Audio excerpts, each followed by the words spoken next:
নমস্কার প্রিয় দর্শক বন্ধুরা, মিষ্টির রন্ধনশালায় আপনাদের সবাইকে স্বাগত। আজকে বানাবো চটপটা চিকেন কষা। কিন্তু তার আগে যে সমস্ত বন্ধুরা এখনও আমার চ্যানেলটি সাবস্ক্রাইব করেনি তাদের কাছে আমার চ্যানেলটি সাবস্ক্রাইব করার অনুরোধ রইল। প্রথমেই আমি এখানে টমেটো, আদা, কাঁচা লঙ্কা, রসুন পেস্ট করে নেব। এখানে 700 গ্রাম পরিমাণে চিকেন আমি ভালোভাবে ধুয়ে নিয়েছি। এবার পেস্টটা তাতে দিয়ে দিলাম আর আধখানা লেবুর রস দেব।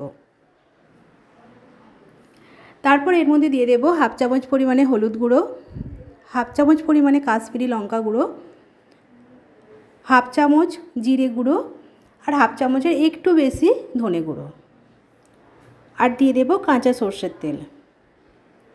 তারপর এটাকে হাত দিয়ে ভালোভাবে ম্যারিনেট করে আধ ঘন্টার জন্য রেখে দেব চাপা দিয়ে। আপনারা এখানে ঝালের জন্য লঙ্কা গুঁড়ো ইউজ করতে পারেন। তারপর সর্ষের তেল দিয়ে দিয়েছি। তেলটা গরম হয়ে গেলে আমি এখানে পেঁয়াজ কুচি দিয়ে দিলাম। পেঁয়াজটা ভাজা হয়ে গেলে এর মধ্যে আমি চিকেনটা দিয়ে দেব। চিকেনটা দিয়ে একটু নাড়াচাড়া করে নিয়ে 2 মিনিট চাপা দিয়ে লো ফ্লেমে রেখে দেব। যে পাত্রে আমি চিকেনটা ম্যারিনেট করে নিয়েছিলাম সেই পাত্রটা সামান্য একটু জল দিয়ে তাতে 1 চামচ চিকেন মশলা জলটায় ভিজিয়ে রাখবো। এবার 2 মিনিট পর আমি ঢাকনাটা খুলে নিয়ে হাই ফ্লেমে রেখে ভালোভাবে চিকেনটাকে কষাবো। এর মধ্যে আগে নুনটা দিয়ে দেব।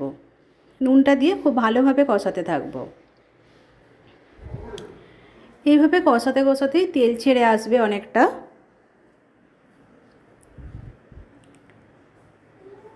দেখুন সাইড থেকে কতটা তেল ছেড়ে দিয়েছে।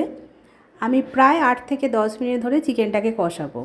তারপর যে চিকেন মশলাটা জলে গুলে রেখেছিলাম সেটা এর মধ্যে দিয়ে দিলাম, দিয়ে আবার 5 মিনিট মতন কষাবো। এইভাবে একবার রান্না করে দেখবেন, যেমন তাড়াতাড়ি হয় আর টেস্টটাও খুব ভালো হয়। তারপর এইভাবে কষিয়ে নিয়ে যে পরিমাণ জল লাগবে আমি সেই পরিমাণ জল দিয়ে দেবো। আমি এখানে খুব অল্প পরিমাণেই জল দেব। জলটা দিয়ে একটুখানি ভালোভাবে নাড়াচাড়া করে নিয়ে চাপা দিয়ে লো ফ্লেমে রেখে আমি বেশ কিছুক্ষণ রান্না করব, যতক্ষণ না চিকেনটা সেদ্ধ হয়।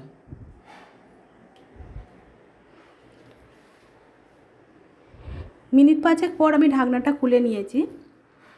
চিকেনটা বেশ ভালোই সিদ্ধ হয়ে গেছে। দেখুন কালারটা কত সুন্দর এসেছে।